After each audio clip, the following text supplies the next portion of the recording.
Allahumma inna duha'a duha'uka. Ya Allah, sesungguhnya waktu duha ini adalah duhamu ya Allah. Wal baha'a baha'uka, segala keagungan itu adalah keagunganmu. Wal quwwata quwwatuka, segala kekuatan itu adalah kekuatanmu. Wal ismata ismatuka, dan segala kesucian itu adalah kesucianmu. Allahumma in kana rizqina fis sama' fa'azilhu. Ya Allah, sekiranya rizki kami di langit, maka turunkanlah. Wa in kana haraman fatahhirhu, sekiranya haram, kotor, maka sucikanlah untuk kami. Wa in kana mu'assaran fayassirhu, sekiranya rizki itu sempit atau sukar, maka permudahkanlah. Wa in kana ba'idan faqarhibhu, sekiranya rizki itu jauh, maka dekatkanlah. Ya Allah, kami mohon kepadamu, rizkikanlah kami menjadi hamba-Mu yang saleh. Rizkikan kami suami yang saleh dan beriman, memimpin kami ke syurga, melindungi kami daripada neraka.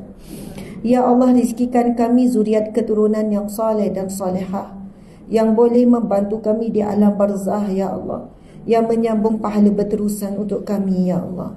Ya Allah, rizkikan kami sahabat-sahabat yang baik, yang boleh mengingatkan kami kepadamu, kepada Rasul-Mu dan kepada akhirat dan syurga-Mu ya Allah. Ya Allah, berikanlah kami rezeki mendapat jiran-jiran yang baik ya Allah. Ya Allah, rizkikanlah kami rezeki kesihatan, keringanan tubuh badan, sehingga kami kuat melakukan ibadah ketaatan kepadamu ya Allah. Ya Allah, rizkikan kami lidah yang lembut dan basah berzikir kepadamu ya Allah. Lidah yang lembut dan basah membaca Al-Quran ya Allah.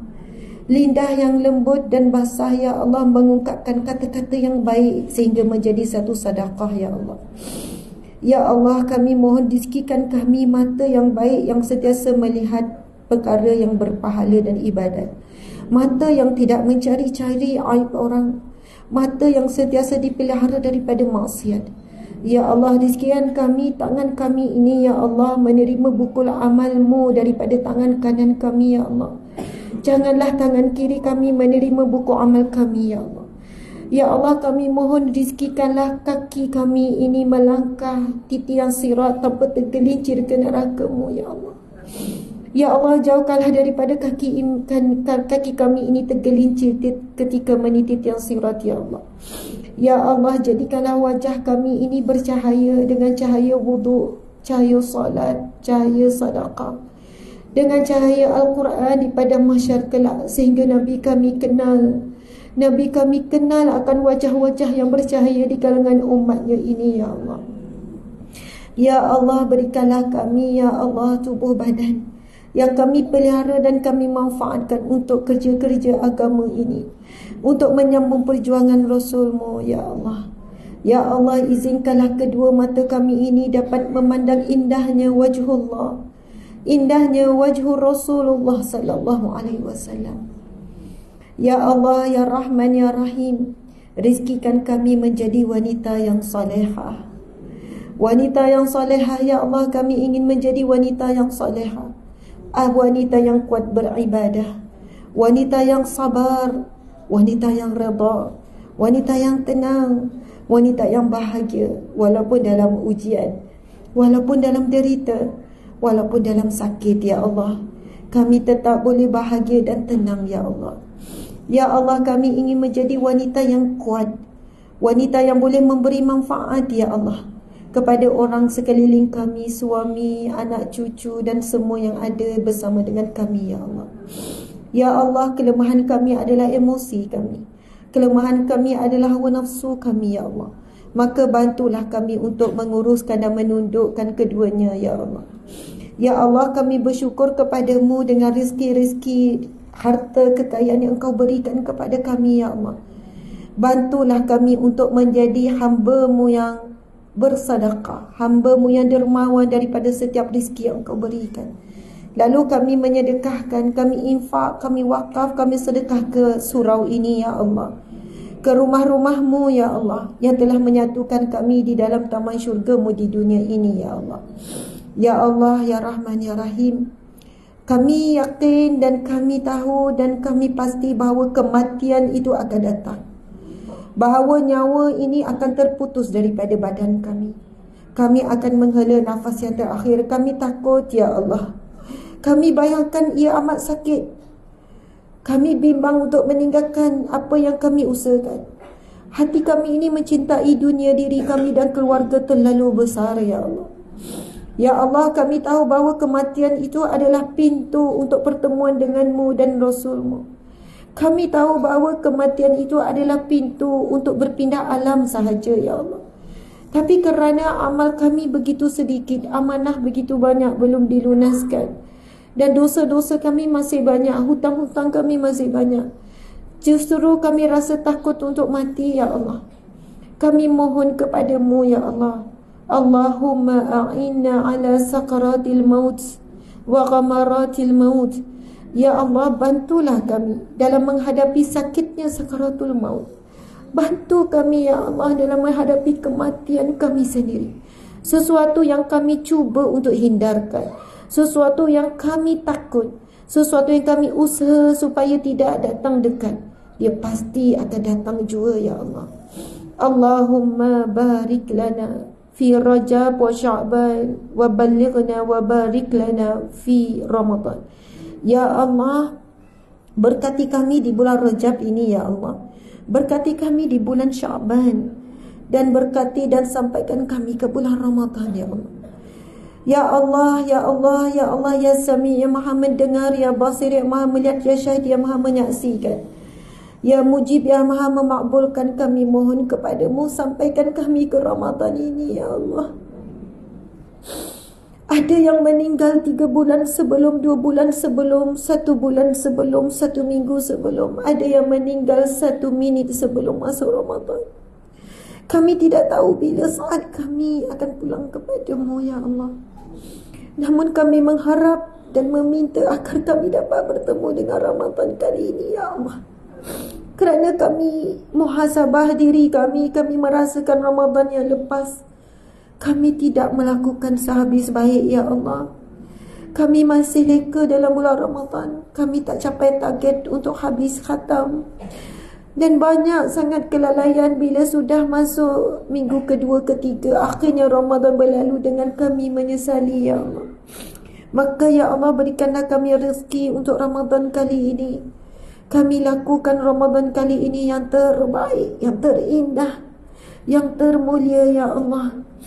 Kerana Ramadan itu jalan untuk kami dapat takwa, dan takwa itu jaminan syurga dan diharamkan neraka. Maka kami mohon kurniakanlah kami takwa, ya Allah, melalui Ramadan dan melalui amalan kami seharian, ya Allah. Ya Allah, berkati penganjur majlis, berkatilah semua yang bersusah payah di sebalik tabir untuk majlis hari ini, ya Allah. Berkati semua yang hadir dekat dan jauh, ya Allah, yang bersusah payah. Ada yang sakit, ada yang kurang sihat, ada yang pelbagai cerita di sebalik untuk hadir pada saat ini. Engkau Maha tahu, ya Allah. Maka berkatilah, rahmatilah, berilah redha-Mu kepada kami, ya Allah. Hanyalah redha-Mu yang kami harapkan, dan kematian dalam redha-Mu, dan dibangkitkan dengan redha-Mu, dan dijemput kami ke syurga-Mu dengan redha-Mu, ya Allah. Rabbana atina fid dunya hasanah wa fil akhirati hasanah wa qina azaban nar wa qina azabal qabr wa qina azabal mahsyar. Wa sallallahu ala sayyidina Muhammad wa ala alihi wa sahbihi wa sallam. Walhamdulillahi rabbil alamin. Amin ya rabbal alamin. Taqabbalallahu minkum.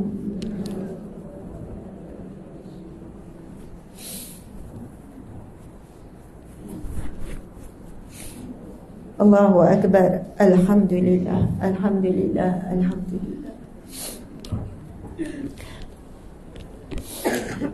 A'udzubillahi minasyaitonirrajim. Bismillahirrahmanirrahim. Assalamualaikum warahmatullahi wabarakatuh.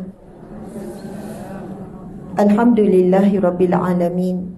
Wassalatu wassalam ala asyrafil anbiya'i wal mursalin wa ala alihi wa sahbihi ajma'in.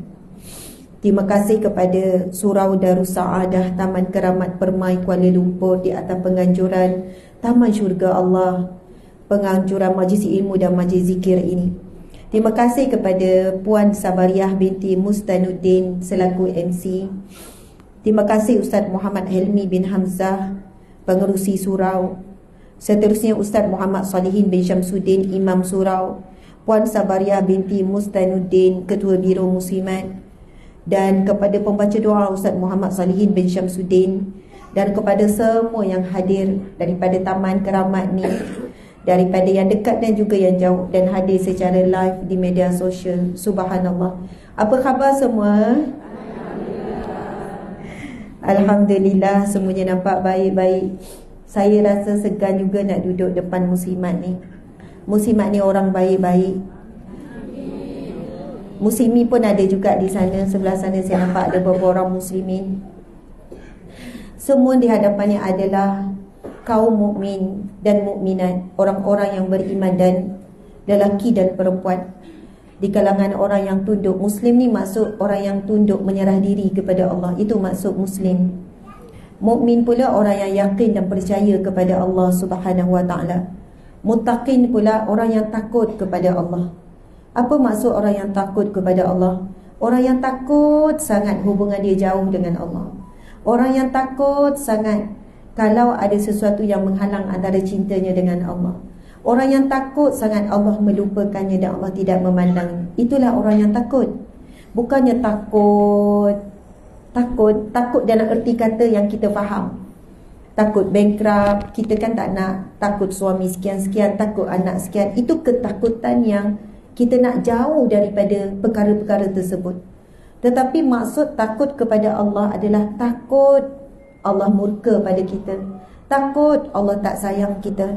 Takut ada sesuatu yang membuatkan kita tidak dapat untuk rahmat Allah, berkat Allah, redha Allah. Itulah ketakutan yang dimaksudkan orang yang takut.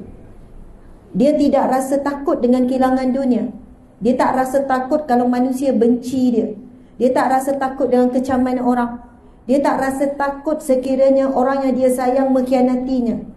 Tapi dia sangat takut sekiranya Allah memalingkan wajah tidak memandangnya. Dia rasa sangat takut sekiranya amalan yang dia buat Allah tak pandang. Dia rasa sangat takut kalau dia tak ikhlas melakukan ibadah. Yang dia rasa takut adalah sesuatu yang melibatkan Allah. Ini yang paling susah sebenarnya kita nak capai. Daripada jadi Muslim, nak jadi mukmin, nak jadi muttaqin. Mudah-mudahan Allah kurniakan kepada kita perasaan-perasaan takut tu, ya Allah. InsyaAllah. Alhamdulillah, tajuk kita pada hari ini adalah amalan meraih husnul khatimah. Sebab kita semua akan mati dan ini tajuk berkait dengan kita semua. Tak kira orang muda, orang tua. Amalan meraih husnul khatimah. Saya bahagikan tajuk kita hari ini kepada 3 fasa. Fasa yang pertama, saya akan menyentuh berkenaan menghadapi detik-detik sakaratul maut. Fasa yang kedua, iaitu berkaitan dengan bagaimana untuk menggapai kematian yang husnul khatimah. Dan kalau sempat kita masuk fasa yang ketiga, iaitu kisah-kisah kematian yang husnul khatimah. Bermula dengan sedikit kisah kematian Rasulullah, kemudian kematian Sayyidina Abu Bakar, Sayyidina Umar, Sayyidina Uthman, Sayyidina Ali, jika sempat, insya-Allah. Sebab banyak cerita tentang bagaimana kewafatan Nabi. Tapi buku yang disusun oleh Dr. Zulkifli Al-Bakri ni dengan saya ni, bukunya asal kecil tapi kami besarkan untuk mudahkan saya baca bila saya menyampaikan. Ia berdasarkan hadis-hadis, dalil-dalil bagaimana saat kematian Nabi dan apa ayat Al-Quran yang Nabi baca dan apa yang Nabi buat. Kita tahu Nabi bersugi, apa doa yang Nabi baca dan apa situasi yang Nabi beritahu kepada orang keliling tentang sakaratul maut. Masya Allah.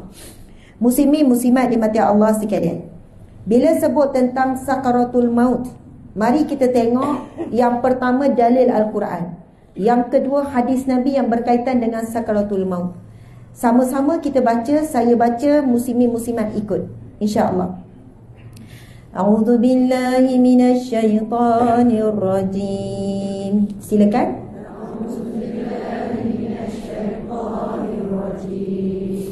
Wajaat sakratul maut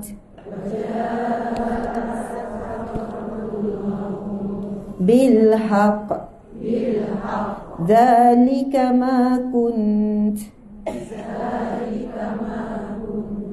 ma kunta minhu tahid. Minhu tahid, yang bermaksud, dan apabila sampai ajal seseorang, datanglah sakaratul maut, membawa kebenaran yang telah dijanjikan, serta dikatakan kepada yang mengingkari sakaratul maut ini, inilah perkara yang engkau selalu mengelak daripadanya. Surah Qaf ayat 19. Seterusnya, A'udzu billahi minasyaitonir rajim. Kuatkan suara semua ya, insya-Allah. Walau tara idhiz zalimun fi ghamaratil maut wal malaikatu basitu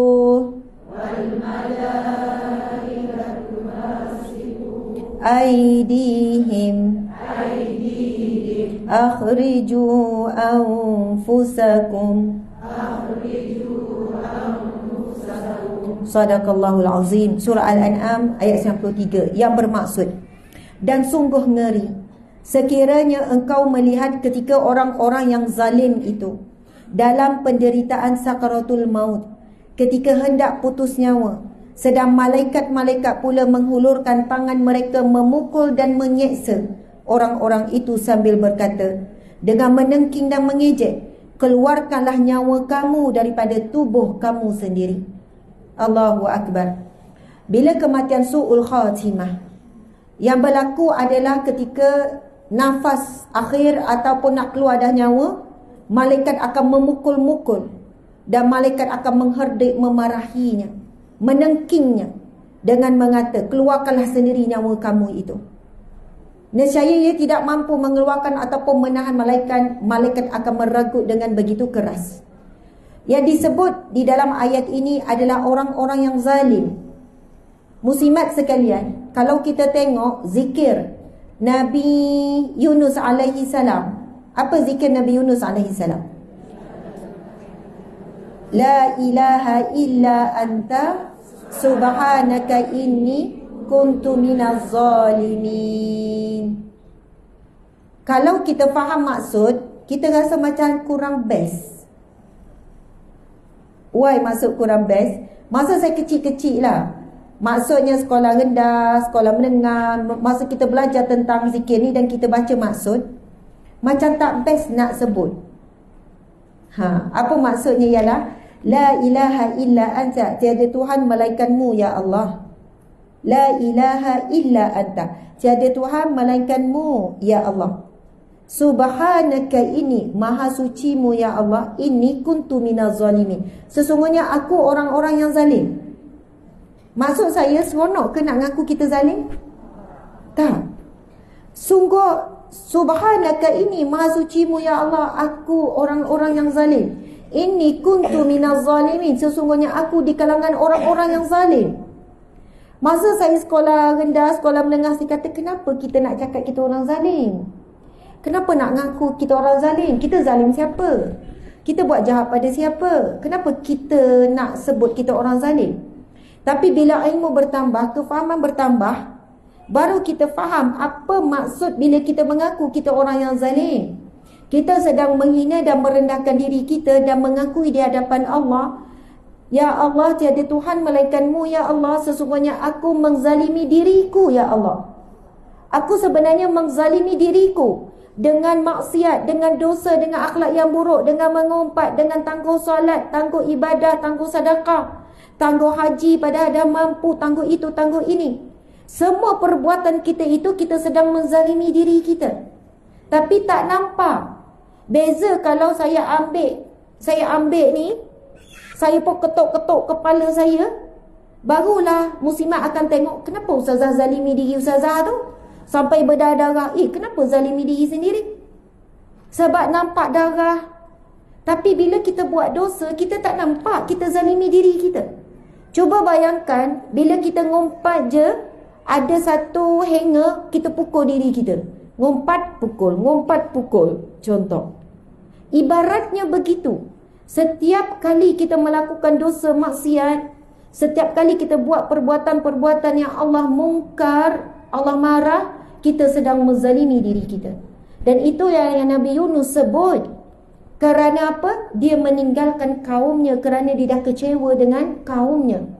Namun akhirnya kaum, dan diceritakan antara kaum yang akhirnya bertaubat ada kaum Nabi Yunus alaihi salam. Sebab Nabi Yunus sendiri bertaubat kepada Allah. Nabi Yunus beratus tahun sampaikan dakwah, kaumnya tak terima. Akhirnya ambil keputusan untuk meninggalkan kerana dah rasa kecewa. Dan apa yang berlaku kita tahu, di laut sekian-sekian Nabi Yunus dibuang, dicampakkan ke laut, dimakan oleh ikan nun. Dan sepanjang itulah Nabi Yunus alaihissalam menyebut kalimah la ilaha illa anta subhanaka inni kuntu minaz zalimin. Sesungguhnya aku menzalimi diriku. Bukan sebab Allah menzalimiku, bukan sebab Allah menyeksaku. Sampai duduk dalam perut ikan nun, tak ada cahaya, tak ada udara. Duduk di dasar lautan, tak ada makanan. Namun rupanya bila kita mengaku bahawa kita ini teruk di hadapan Allah, Allah akan berikan keperluan kita. Kalau fikir logik, tak ada udara dalam perut ikan ni, tak ada cahaya, tak ada makan ni, kalau ikutkan mati. Tetapi dengan zikir la ilaha illa anta subhanaka inni kuntu minaz zalimin, Nabi Yunus diselamatkan oleh Allah Subhanahu wa taala. Maka amalan untuk dapat husnul khatimah, perbanyakkan zikir la ilaha illa anta subhanaka inni kuntu minaz zalimin. Sebenarnya ada dalil yang banyak lagi. Antaranya Nabi SAW bersabda, barang siapa yang di dalam kesusahan, dalam kesempitan, dalam kesedihan, lalu dia membaca zikir Nabi Yunus, Nabi kata, la ilaha illa anta subhanaka inni kuntu minaz zalimin, maka tidak akan baginya melainkan jalan keluar daripada Allah. Ayat Nabi tu bermula dengan nafiah. Maksudnya tidak akan, kecuali dia pasti dibantu oleh Allah. Dia pasti akan diberi jalan keluar oleh Allah. Siapa yang berzikir dengan zikir ini dalam keadaan kesusahan, kesempitan. Sebab apa? Banyaknya ujian yang datang, masalah yang datang, rezeki yang sempit kerana dosa kita. Bukan sebab orang tu, bukan sebab ekonomi, bukan sebab sekian-sekian. Rupanya disebabkan dosa-dosa yang kita lakukan. Akhirnya hati kita solat tak tenang, serba tak kena, rezeki payah, anak bermasalah. Lalu kita berzikir dan mengaku bahawa kita menzalimi diri kita. Allah bukakan satu demi satu jalan, insya-Allah. Allahu Akbar. Muslimin muslimat dimati Allah sekalian. Seterusnya, antara hadis Nabi SAW yang menggambarkan tentang kematian, iaitu hadis Aisyah. Saya baca, muslimat ikut ya. Semua ikut insya-Allah, sebab kita ni selalu baca Al-Quran, tapi hadis Nabi kita jarang baca dengan lidah kita. Kita biasa dengar je ustaz-ustazah baca, kita angguk-angguk. Jadi sebab itu saya suka kalau baca hadis Nabi ni, saya ajak jemaah ikut sama baca. Okey? Bismillahirrahmanirrahim. Bismillahirrahmanirrahim. Inna Rasulullah sallallahu alaihi wasallam kana baina yadayhi raqwatun aw ulbatun fiha ma'un yashukku Umar faja'ala yudkhilu yadayhi fil ma' fayamsahu bihima wajhahu wa yaqulu la ilaha illallah inna lil mauti sakaratin summa nasaba yadahu faja'ala yaqulu fi rafiqil a'la hatta qubida wa malat yaduh. Yang bermaksud bahawa di hadapan Rasulullah sallallahu alaihi wasallam ketika baginda dekat dengan kematian, ada sebuah wadah ataupun bekas berisi air. Maka ada bekas berisi air. Maka baginda memasukkan kedua-dua tangannya ke dalam air dan mengusapkan ke wajah. Itu antara yang Nabi lakukan bila dekat dengan kematian. Ada bekas berisi air, Nabi tekapkan kedua-dua tangan dan mengusapnya ke wajah sambil mengucapkan La ilaha illallah. Sambil mengucapkan La ilaha illallah, kemudian Nabi sebut sesungguhnya kematian itu diiringi dengan sakarat-sakarat, iaitu sakit-sakit sakaratul maut. Kemudian baginda menegakkan tangannya sambil bersabda bersama Ar-Rafiqul A'la, sehingga baginda dicabut nyawanya dan tangan baginda yang mulia menjadi longlai. Subhanallah. Muslimin muslimat, apabila kita menziarahi orang yang nazak, kadang kita pun tak tahu nak cakap nazak ke tak nazak. Orang tu mungkin panjang lagi umur, tapi kalau nampak dah tenat, ahli keluarga ke, suami ke, mak ayah ke, antara kaedahnya kemungkinan mereka yang sakit tenat nazak dah ni, dia tak mampu nak buat macam Nabi. Masa kita nazak pun kita dah tak mampu. Maksudnya nak letak tangan, lepas tu nak sapu sekian-sekian. Maka kita orang yang sihat duduk di sebelah orang yang sakit tenat nazak, kita boleh buat guna tangan kita. Maksudnya kita rendam tangan kita, bukan rendam, kita letak dalam air, kemudian kita sapu ke wajah. Kita minta izin dululah. Saya kata kita nak baca sikit, kita nak ni sambil ucap La ilaha illallah. Saya ucap La ilaha illallah. Kita tahu saat sakarat badan begitu terbakar, panas, kesakitan, kehausan, dan kalimah La ilaha illallah lah yang ketika itu paling diperlukan, yang perlu diingat-ingatkan. Maka itu yang boleh dilakukan. Antara doa lain yang disebut dalam hadis yang lain, ketika Nabi mengusapkan wajah itu dengan air, Nabi baca doa, boleh ikut saya, Allahumma a'inni ala sakaratil maut. Ya Allah, bantulah aku dalam menghadapi sakaratul maut. Allahu Akbar. Tuan-tuan, puan-puan, muslimin muslimat, mudah-mudahan ketika kita tahu sebenarnya kita bakal mati nanti, kita boleh rasa kedekatan sakaratul maut. Kita boleh rasa kehadiran malaikat maut. Mungkin kita tak mampu nak cakap kepada ahli keluarga, kita tak mampu nak ungkap. Masa tu ketakutan yang teramat. Tapi orang yang beriman, orang yang soleh, dia diberikan rasa dan perasaan tu. Mudah-mudahan kita ada rasa tu, bukan mati mengejut, supaya kita dapat bersedia. Jadi ketika itu kita boleh minta air, dan kita boleh buat seperti mana sunnah Nabi. Tak ingat bahasa Arab, bahasa Melayu je. Ya Allah, bantulah aku ketika menghadapi sakaratul maut. Kerana hanya Allah saja boleh bantu. Malaikat pun tak boleh bantu, mak ayah tak boleh bantu. Kalau doktor pakar sekalipun, pakar bius, kan ada doktor pakar bius, dia memang mahir pasal bius, nombor 1 dunia pakar bius contoh. Dia kata nanti sakaratul maut, dekat saya nak mati, saya dah siap dah alat, tekan je obat bius masuk, saya tak sedar. Masa tu saya tak rasa sakit. Tidak. Dia koma ke, dia bius ke, sakaratul maut tetap akan dilalui dan dirasai. Dan yang boleh mengurangkan sakit dan mengambil nyawa dengan lemah lembut hanyalah Allah. Sebab itu Nabi sendiri minta, Allahumma inna, ya Allah, bantulah aku dalam menghadapi sakitnya kematian sakaratul maut. Subhanallah. Okey, tuan-puan muslimin muslimat dimati Allah sekalian.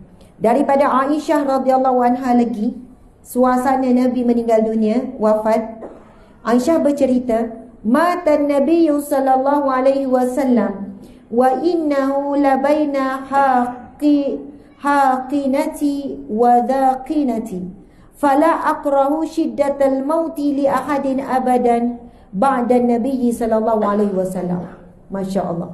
Sayyidatina Aisyah cerita, Nabi SAW wafat dalam keadaan antara daguku dan dadaku. Maka aku tidak membenci beratnya kematian seorang pun selamanya setelah apa yang dialami oleh Nabi SAW. Apa maksud Sayyidatina Aisyah? Aisyah beritahu, Rasul wafat di antara dagu dengan dada. Maksudnya wajah Nabi berada di mana? Ya. Allahu Akbar, mulianya Sayyidatina Aisyah. Mulianya Sayyidatina Aisyah. Antara dagu dan dada. Maksudnya ketika itu Aisyah sangat dekat dengan Nabi. Kepala Nabi berada di pangkuan Sayyidatina Aisyah yang mulia. Dan Aisyah melihat bagaimana nyawa itu keluar. Dan bagaimana kesakitan sakaratul maut yang kelihatan pada diri Nabi, wajah Nabi, suara Nabi, hembusan nafas Nabi. Sehingga Aisyah menyebutkan, setelah itu aku tidak pernah, bukan benci yang sebencinya, maksudnya bimbang atau takut dengan kematian selepas melihat kematian Nabi. Soalannya, kalau Nabi juga menghadapi kesakitan, kalau Nabi juga helaan nafas sangat berat, keperitan, begitulah ketakutan yang Aisyah rasakan bertambah-tambah. Subhanallah, Allahu Akbar. Kita tahu, sudah tentu Pak Nabi itu tahap yang paling lembut, yang paling halus malaikat mengeluarkan nyawa daripada tubuh badan Nabi sallallahu alaihi wasallam. Allahu Akbar. Sekarang saya akan bacakan, tetapi dia hadis yang panjang, lalu kita baca terjemahan terus, iaitu keadaan roh apabila keluar daripada badan. Ini adalah hadis riwayat Abu Hurairah daripada Nabi sallallahu alaihi wasallam bersabda, hadis yang sahih riwayat An-Nasa'i, iaitu keadaan roh orang yang beriman dan roh orang yang kafir ketika dicabut nyawa. Nak dengar tak? Kita nak dengar kan? Ni ilmu yang patut kita belajar, wajib kita belajar. Apabila seorang mukmin nazak, orang beriman nazak, datang kepadanya malaikat rahmat dengan membawa sutera putih. Bila seorang beriman nazak, akan dibawa kepadanya, malaikat rahmat akan bawa kepadanya sutera putih. Para malaikat berkata, keluarlah wahai roh dalam keadaan redha lagi diredai oleh Allah, penuh rahmat serta tidak dimurkai Tuhan. Maka roh tersebut keluar seperti bau misk, iaitu bau wangian. Roh yang terbaik sehingga bau tersebut sampai ke pintu langit. Apabila roh orang mukmin, orang beriman dikeluarkan, dia keluar bau mis, wangian yang sangat wangi, sehingga kan tercium oleh penduduk langit. Para malaikat di langit lalu berkata, wanginya bau yang kamu bawa daripada dunia. Mereka membawa roh tersebut menemui dan berkumpul bersama roh-roh orang yang beriman. Pada ketika itu, mereka roh orang mukmin terlalu gembira dengan kedatangan roh yang wangi itu tadi. Mereka bertanya kepadanya, apa yang dilakukan oleh fulan ini? Apa yang dilakukan oleh fulan ini? Para malaikat berkata, tinggalkan dia. Sebab masing-masing bila roh wangi ini naik ke langit, roh-roh orang yang beriman lain duk sibuk bertanya, apa amalan dia? Apa amalan dia? Sampai roh dia wangi begini. Lalu malaikat pun kata, tinggalkan dia. Biar dia rehat dulu. Dia baru lepas sakaratul maut ni. Dia baru ni, tinggal dulu, jangan sibuk-sibuk nak tanya lagi. Sesungguhnya dia pernah berada di dalam kesedihan di dunia. Malaikat bagi umum je. Sesungguhnya roh ini masa dunia dulu dia banyak sedih ni. Jadi bagi dia rehat ni.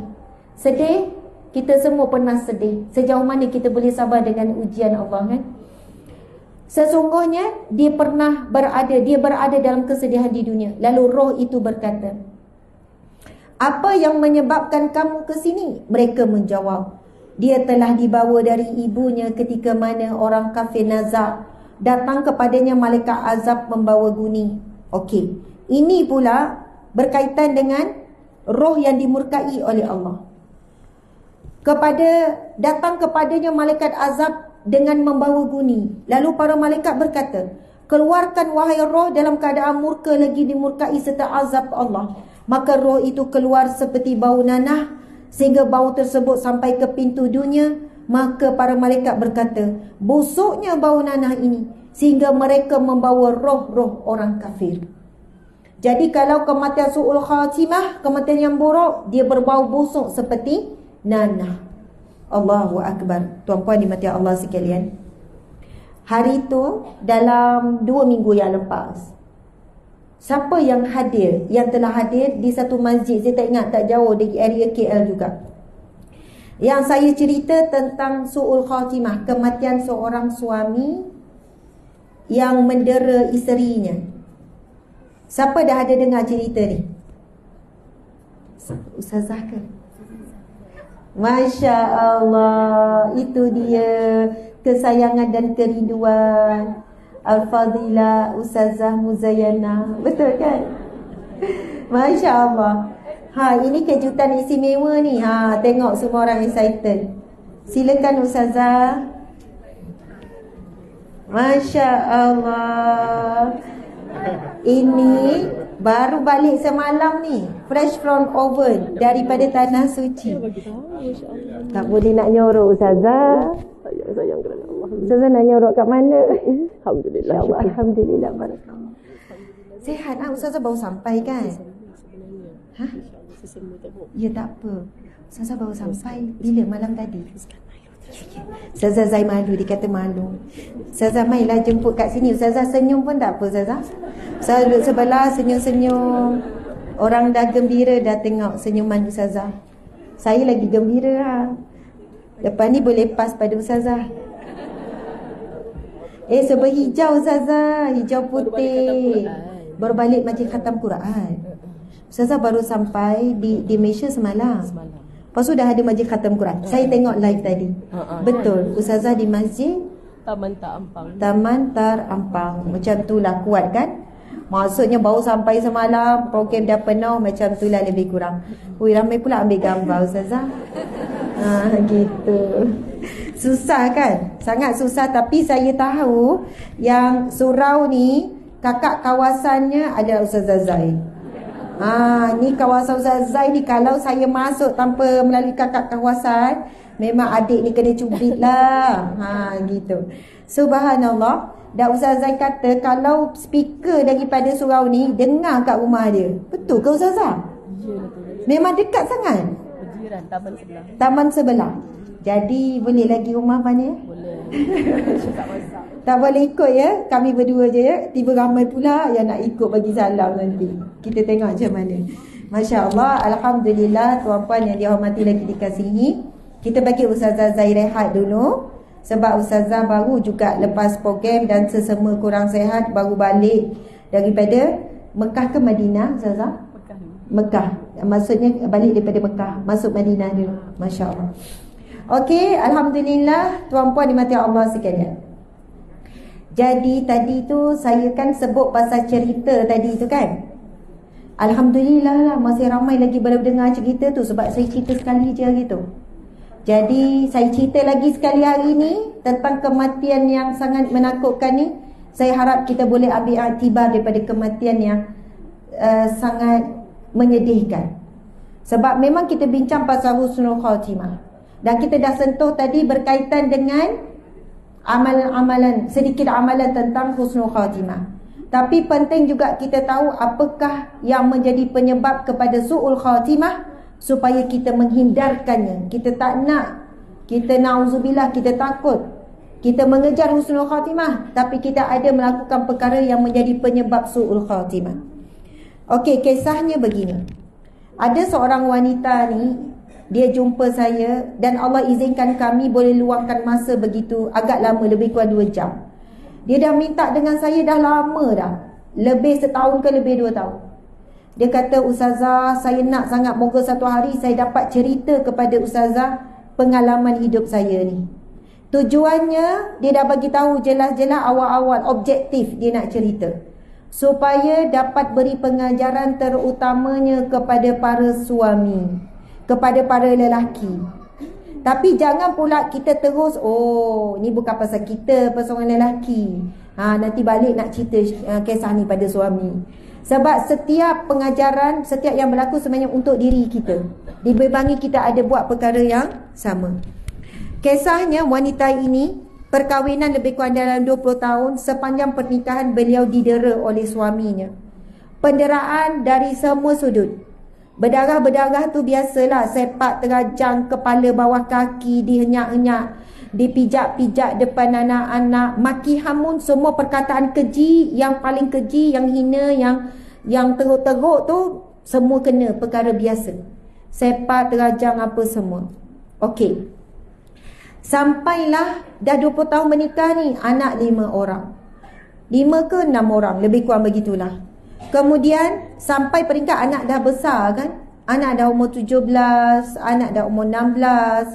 Anak selalu melihat, dan anak-anak ni dah tekanan jiwa, dah tekanan mental.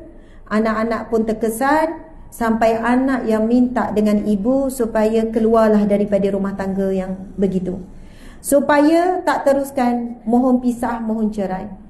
Akhirnya wanita ni keluarlah daripada perkahwinan tersebut melalui fasakh.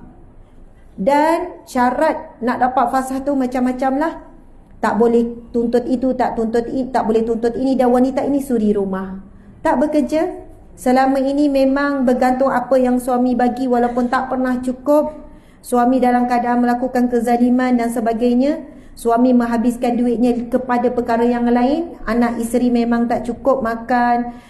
Macam itulah serba kekurangan. Okey. Akhirnya berpisahlah. Tapi wanita ini wanita yang baik, wanita yang sangat, bagi saya luar biasa lah. Dia tidak pernah memburukkan suaminya kepada anak-anak. Sampai anak-anak ni menganggap ayahnya adalah orang yang baik. Sebab kebanyakan penderaan tu bukanlah depan anak-anak. Di belakang ibu ni memang tetap mengatakan bahawa ayah mereka bertanggungjawab, walaupun lepas berpisah tak bagi nafkah. Anak-anak sendiri tak tahu yang ayah tak bagi nafkah untuk mereka. Ibu ni kerja macam-macam lah, jual kuih, jual itu, apa semua benda yang boleh dijual lah. Kena halau rumah sewa, keluar masuk, itu semualah. Duduk menumpang, tidur dalam kereta. Bayangkannya suri rumah, hilang tempat bergantung, kena bawa semua anak, suami tak bagi nafkah. Tetap dia kata, saya tak pernah cerita keburukan, saya tetap rahsiakan, soalannya kalau duit tu yang saya dapat seolah daripada ayah dia. Subhanallah, tuan-puan sekian pendek cerita. Selepas lebih kurang 8 tahun kot penceraian, begitulah. Lepas 8 tahun perpisahan, wanita ini rizkinya bertambah baik. Allah buka pintu-pintu rizki yang tak disangka-sangka, sampai pendapatannya boleh dapat dalam 10,000, 15,000 sebulan. Dengan rizki yang tak disangka-sangka, Allah mudahkan. Sampailah satu hari dia dapat panggilan telefon daripada polis yang menghubunginya tentang nak cam satu jenazah. Nak cam satu jenazah. Dan dia pun pergi, memang di rumah bekas suaminya lah. Di rumah bekas suaminya. Yang mana jiran-jiran, dia duduk di kondo. Yang bekas suami duduk di kondo ataupun flat. Maksudnya ada jiran kiri kanan, duduk tengah, bukan bawah, bukan atas sekali, tak. Sudah beberapa hari jiran-jiran cari bau busuk yang teraman. Mereka ingat bau bangkai kucing ke bangkai binatang, tapi semua tak jumpa. Sehinggalah mereka nampak ada sebuah pintu rumah, yang mana pintu nak masuk rumah ni penuh dengan lalat yang macam mengerumuni pintu ni nak masuk ke dalam. Disebabkan itulah jiran-jiran menghubungi polis untuk buka pintu ni, untuk nak tahu apa yang ada di dalam. Sebab ketuk-ketuk semua tak ada yang menyambut. Memang selepas itu bekas suaminya tinggal seorang diri di rumah. Masih bekerja, masih keluar, bukan tua sangat, umur lebih kurang ketika kematian sebelum umur 50 lah, 40 lebih. Ya. Okey, kemudian tuan-puan sekalian, ataupun awal 50-an begitu. Bila pintu dibuka, seolahnya lalat-lalat ni kelaparan, terus mengerumuni jenazah mayat tersebut. Berlari, maksudnya terbang, terus mengerumuni dengan rakus. Mayat-mayat tu dipenuhi dengan lalat. Ketika wanita ini pergi melihat jenazah arwah suaminya, arwah bekas suaminya, mayat itu hitam legam, bukan hitam coklat kehitaman ke grey gelap ke tak. Hitam betul-betul hitam. Macam mana hitam? Hitam betul-betul lah. Faham Hitam gelap, hitam betul-betul. Ya, maksudnya hitam arang, mata tersembur, lidah sampai ke dada, macam semua lidahnya keluar, perut dah pecah, air najis, air keluar semua, sudah pun mula berulat, keluar bau tu nanti saya cerita. Kemudian bila nak angkat semua, kulit tu memang dah luruh. Dan ketika itu, pasal bau yang dia kata tak boleh nak gambarkan betapa busuknya bau. Bau tu bukan di hidung tapi ditekak ke dada, maksudnya busuk yang teramat. Dan ketika selepas dah dibungkus, dimasukkan dalam plastik nak dibawa ke hospital, forensik mesti ada, polis forensik nak buat siasatan dibunuh ke apa. Rupanya jenazah tersebut lebih 1 minggu. Kematian sudah lebih 1 minggu. Dan forensik cakap macam ni kepada wanita ni, bau busuk ni akan kekal sampai 1 tahun. Dan wanita ni cerita pada saya, dia ingat forensik ni gurau-gurau main-main, macam cakap lebih-lebih, over, macam menambah-nambah. Sebab itu dia dengan anak-anak lepas tu bersihkan, klorok, beli macam-macam pencuci murah dan mahal, sampailah berurusan dengan pihak-pihak yang biasa buat pembersihan cleaning ni. Dia kata memang betul Ustazah, 6 bulan tak hilang bau, 8 bulan tak hilang bau. Memang betul 1 tahun baru hilang bau. Orang tak boleh masuk dalam rumah tu, nak bagi sewa pun tak boleh, nak jual pun orang pun masuk je bau busuk yang teramat. Nak kata busuknya bau jenazah tu melekat ke dinding-dinding tu. Walaupun dicat ke apa ke, tak boleh. Dan apa yang lebih sedih selepas itu, dia kata setelah dibekukan berapa hari pun tak ada siapa nak mandikan jenazah suaminya. Walaupun beku, sejuk, keras, bila keluar je bau busuk tu, dia kata kalau sini, luar sana tembok, dia kata jauh, bau busuk tu sangat kuat. Akhirnya dia keluarkan belanja yang besar untuk cari siapa yang sanggup uruskan mandikan jenazah, nak tanam ni. Akhirnya yang pakai macam gas tu, tutup macam kalau ada toksi, ada pencemaran udara tu. Dan tak boleh pun nak jirus air macam nak mandikan, sebab bila jirus walaupun perlahan, semua gugur.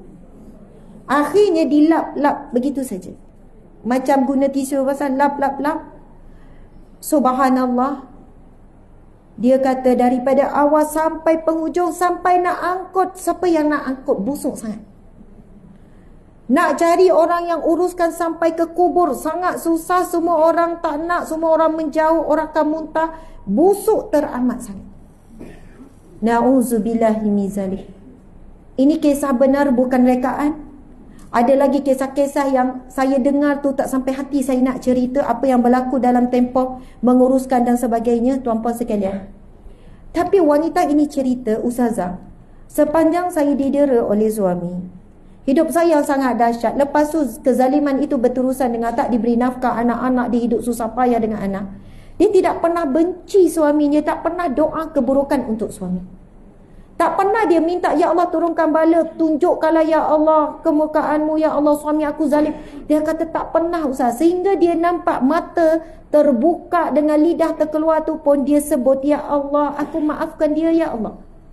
Aku redha ya Allah, itu bahagian hidupku ya Allah. Jangan buat begini kepada bekas suamiku ya Allah. Maksudnya dia kata saya tak pernah minta Ustazah. Saya sedih. Dan masa saya melihat tu, seorang anak je yang melihat keadaan ayah dia. Anak yang lain dia tak benarkan, walaupun anak-anak lain minta, sebab saya tak nak ada memori dalam ingatan anak-anak keadaan arwah ayah dia. Dan sampailah sekarang masih mendoakan Allah mengampuni dosa bekas suami ini. Tuan-puan dimati Allah sekalian, Allah itu tetap menunjukkan, walaupun orang yang dizalimi memaafkan dan meminta ampun dan taubat untuk si mati. Ada satu kisah lagi selepas itu.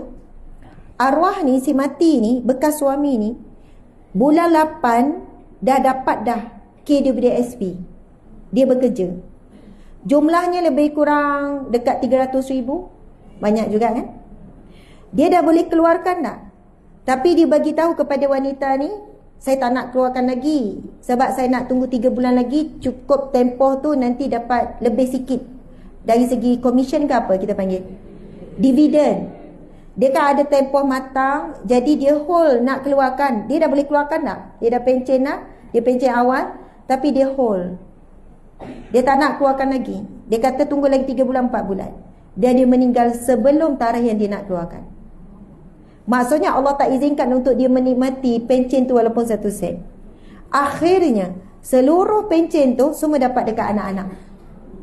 Bila faraid, bila berlaku kematian faraid, semua dapat pada anak-anak. Yang anak-anak ini selama lebih dekat 10 tahun dia dinafikan hak nafkah semua tu, akhirnya anak-anak dapat. Maksudnya di sini, kalau Allah dah tetapkan rezeki seseorang itu, sepatutnya dia dapat daripada seseorang ini. Anak sepatut dapat nafkah daripada bapa, tapi bapa tak bagi. Allah dan wanita ini redha, isi ini redha, anak juga redha. Akhirnya dengan redha itu Allah berikan juga dengan cara yang begitu tanpa mengurangi sedikit pun, bahkan lebih lagi daripada jumlah yang mungkin sepatutnya dapat. Dan wanita ini pesan pada saya, dia kata, Ustazah tolong sampaikan kepada para wanita, apa pun berlaku dalam hidup, ujian hidup, tak semestinya disebabkan kezaliman suami apa sahaja. Kuatkan diri dengan cepat redha. Sebab pengalaman hidup dia yang perit daripada awal kahwin sekian-sekian. Macam mana 20 tahun dia boleh hadapi kesakitan, sepak terajam, maki hamun. Setiap kali selepas dia disakiti, dimaki hamun dan sebagainya, setiap kali itu dia terus cakap dengan Allah, ya Allah, aku redha, ini bahagian hidupku, ini laluan aku ke syurga. Tetapi tak bermaksud kita mengajar wanita biarlah disepak terajam, sebab Islam tidak benarkan kita biarkan diri kita dalam kecelakaan. Tapi ada setengah wanita yang tak boleh keluar daripada perkahwinan yang begitu. Sepatutnya awal-awal lagi disepak terajang apa, usahakan untuk keluar. Sebab pendera yang sampai tahap begini bukan nak mendidik isteri dah ni. Dia ada masalah mental dah ni. Dia ada masalah, mungkin childhood trauma dia pernah kena dera oleh mak ayah. Akhirnya bila dia dewasa, dia dera pula orang yang di bawahnya. Jadi tuan-puan, muslimin muslimat dimati Allah sekalian, saya harap sangat kisah ini sampai kepada para lelaki yang hari ini ramai sangat yang masih mendera isteri dan anak-anak. Ada ramai tuan-puan sekalian. Memang perempuan ada juga yang mendera. Ada perempuan yang mendera, tetapi tenaga dia tak sekuat lelaki. Saya handle kes-kes rumah tangga. Saya 4 tahun jadi pengacara rumah tangga. Isteri datang dengan mulut koyak, mata lebam, mata pecah, tubuh badan lunyai biasa. Bukan sikit, memang banyak. Tetapi wanita-wanita seperti ini, dia ada sindrom tu, sindrom Stockholm. Stockholm, apa istilah tu? Stockholm syndrome. Stockholm ada istilah, carilah. Yang mana mangsa dera, dia terikat dengan pendera. Dia tak boleh hidup tanpa pendera. Sindrom tu. Sebab itu mangsa-mangsa dera ini dia perlu dikeluarkan oleh orang lain. Kalau keluarga tahu, keluarga kena keluarkan dia. Kawan tahu, kawan kena keluarkan. Macam kes tadi, anak yang keluarkan. Dia tak berdaya, dia macam terperangkap. Dia tak boleh hidup tanpa pendera. Dia rasa itulah yang menyebabkan dia boleh hidup gembira, bahagia dia walaupun dia sakit. Dia ada satu trauma dengan pendera, bukan dia nak lari jauh, tetapi dia boleh terikat, bonding jadi makin kuat dengan pendera. Ini ada sini ada masalah dari sudut mental orang yang dah selalu didera, ketakutan dia dengan hilang pendera tu. Saya sukar untuk jelaskan, tetapi orang yang dalam bidang kaunseling ataupun psikologi dia tahulah. Sebab memang ada sindrom ni. Tuan-puan dimati Allah sekalian. Masya Allah. Semoga kisah ini menjadi pengajaran kepada orang yang menzalimi orang lain. Walaupun orang yang dizalimi itu memaafkan, tapi belum tentu ia lepas daripada kemurkaan, kemarahan Allah. Belum tentu ia lepas daripada seksaan Allah Subhanahu wa ta'ala. Maka diharapkan kisah ini ada orang kat sampaikan jadi viral, sampai kepada lelaki-lelaki yang masih ringan tangan, pukul, sepak, terajang isteri anak-anak ni boleh berhenti. Kalau tangisan anak dan isteri tak boleh menghentikan kejahatan, biarlah kematian yang buruk, kisah yang sangat dahsyat su'ul khatimah ini boleh menghentikannya. Walau apapun alasan, saya jadi baran macam ni sebab masa kecil saya mangsa dera, hentikanlah kitaran tersebut. Sebab ramai yang kekeh saya bila tanya suami, kenapa encik sampai hati sepak terajang isteri. Saya ni ada masalah ustazah, saya ni mangsa dera daripada kecil. Saya ni ada trauma, cahaya trauma. Saya tak tahu kenapa saya tak boleh nak menahan. Kalau encik tak hentikan sekarang, nanti anak encik akan meneruskan lagi dera pula, pukul sepak terajang isteri. Menantu encik sanggup. Kemudian anak-anak encik, cucu encik pula jadi mangsa. Kadang-kadang mereka ni tak kuat untuk berhenti. Dia tetap sampai ketua dia pukul lagi isteri. Dia tak larat dengan tangan, dia ambil kayu pula pukul. Iya. Ada kes saya ingat lagi dulu, ada wanita ni datang ke Jabatan Agama. Biasanya klien datang jumpa saya. Dia orang datanglah jumpa saya. Tapi ada kes, ustazah minta maaf, ustazah kena turun, klien ni perlu jumpa di kereta. Saya pun turun tangga, pergi jumpa dekat kereta. Rupanya lumpuh, wanita ni lumpuh, tapi dia nak proses fasakh dengan suami, umur dah 60 lebih. Bila tanya punca sekian-sekian, lumpuh kerana dipukul oleh suami hari-hari. Sampai saraf dia rosak, sampai ketua pun suami masih pukul dengan tongkat. Contohlah kalau dia lambat hantar air ke apa, dia pukul lagi isteri tu. Sampailah isteri ni cakap, ustazah dah tiba masa dah, saya nak tua, saya nak mati dah keadaan tenang, saya dah tak larat dah kena pukul dengan suami, umur dah 60 lebih. Allahu Akbar. Muslimat sekalian, bila saya cerita-cerita macam ni, Ustazah Zai pun banyak cerita-cerita yang sedih-sedih macam ni kan, tentang wanita-wanita yang dianiaya. Lelaki dianiaya pun ada, tetapi kisah yang saya cerita ni dalam skop wanita yang dianiaya. Kita rasa ujian kita jadi kecil kan, yang besar jadi kecil, yang berat jadi ringan. Ada ramai lagi yang lebih berat ujian pada kita, kita tak tahu, kita tak nampak. Dia senyum, dia biasa, kita nampak begitu, tapi dia menyembunyikan kesakitannya. Sebab apa? Kekuatan dia redha dengan bahagian ujian, ataupun sebenarnya dia dalam keadaan sendiri sakit sehingga tak boleh keluar daripada kesakitan tu. Dia perlu dibantu dan ditolong.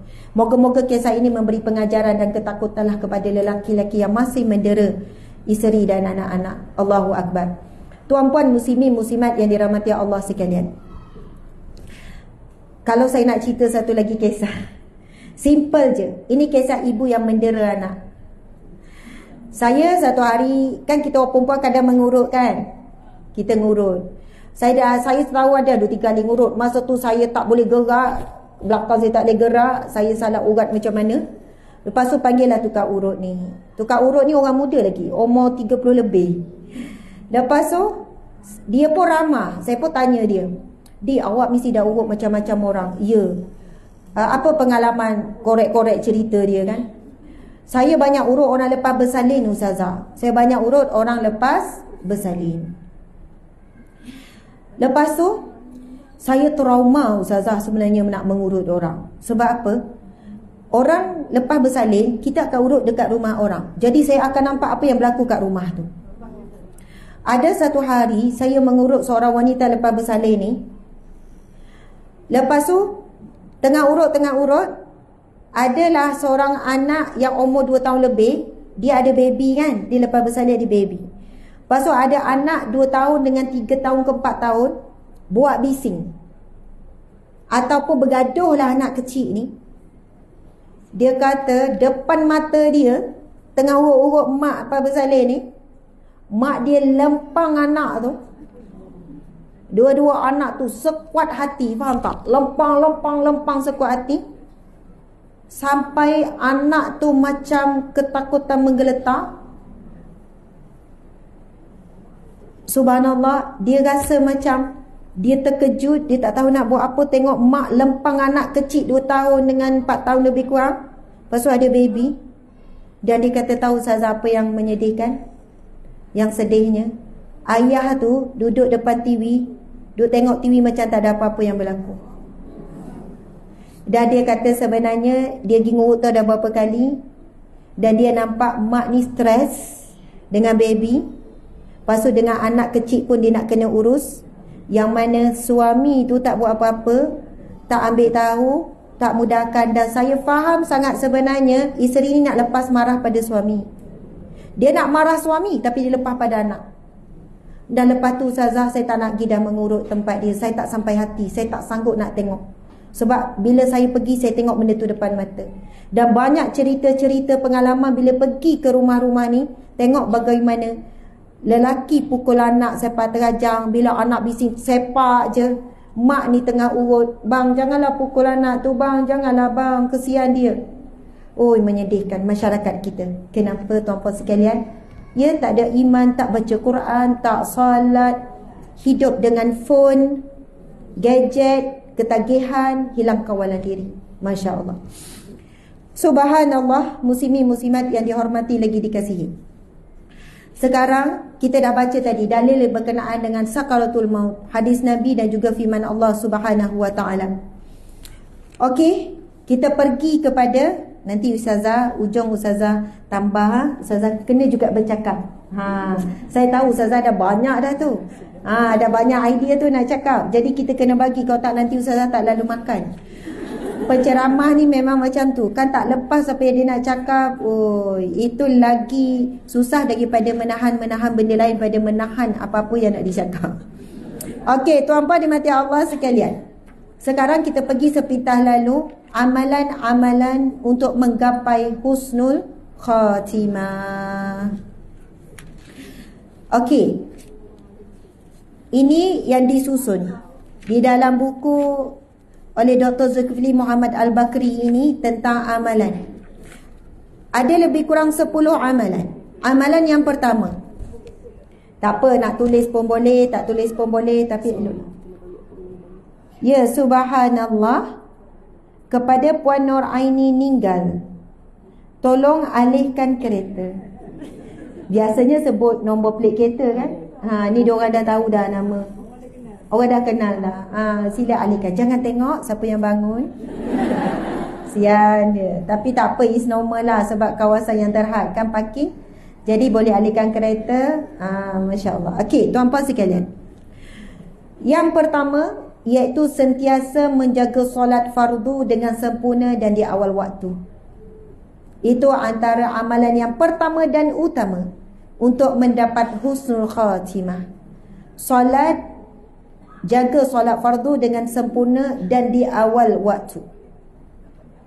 Nabi SAW ditanya, su'ila Rasulullah SAW, ayyul a'mali afdalu? Qala as-salatu fi awwali waqtiha. Nabi bersabda, Rasulullah SAW pernah ditanya, amalan apakah yang paling afdal ya Rasulullah?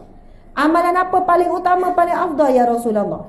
Lalu Rasulullah menjawab, solat di awal waktunya. Jadi insya-Allah orang yang menyahut panggilan Allah di awal-awal ni, cepat menyahut panggilan Allah ini, orang yang diberikan keutamaan oleh Allah Subhanahu wa taala. Muslimat sekalian, ibu-ibu, nenek-nenek, wan-wan, kan ramai nenek ni, angkat tangan. Siapa ada cucu angkat tangan? Angkat tinggi-tinggi. Ada yang tak mengaku dia dah nenek. Kebanyakan nenek. Masya Allah. Ini dah kategori tua bangka dah ni. Kecil hati sebut tua bangka. Tak. Tua bangka tu macam kan bongkok sangat kita rasa. Kalau istilah alim ulama, 60 lebih tu tua bangka dah ya. Siapa umur 60 lebih ke atas? Betul lah tu. Tapi tak best lah sebut bangka kan. Ada hadis Nabi ya, untuk orang yang umur 60 tahun lebih ke atas, Nabi bersabda, sesungguhnya Allah tidak menerima apapun alasan daripada orang ataupun daripada manusia yang diberikan umur sehingga 60 tahun. Allah tak terima lagi alasan.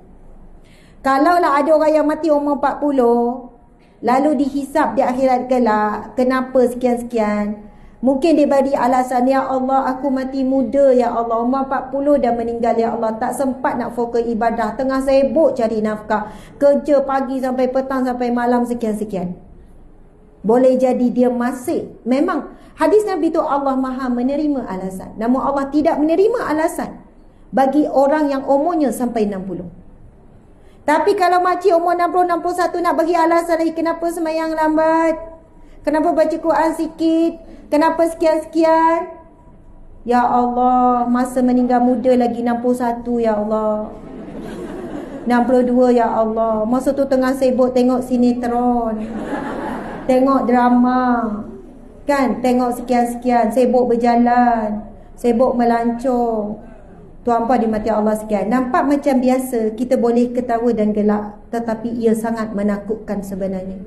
Apabila kita tak mampu nak beri alasan apa-apa, sebab Allah dah berikan umur yang panjang sampai 60. Kamu telah makan nikmat Allah, telah makan segala apa yang Allah berikan di dunia, kenapa masih lagi sampai 60 tahun umur hidup dipanjangkan, kamu masih tidak boleh mensyukuri nikmat Allah dengan menjadi hamba Allah yang baik, kuat ibadah dan sebagainya. Muslimin muslimat dimati Allah sekalian, seorang nenek, wahai nenek-nenek atau atuk sekalian, contoh hujung minggu ni cucu balik, nenek sedang tengok sinetron, tak sinetron lama dah tak tengok, drama ke apalah, nenek tengah main phone, ataupun nenek tengah masak, ataupun tengah nak buat kerja apa-apa, ataupun tengah rehat. Tiba-tiba azan, Allahu Akbar, Allahu Akbar. Nenek stop terus, berhenti depan cucu, terkejut cucu tu tengok, oi kenapa nenek ni? Terus pergi ambil wuduk, solat.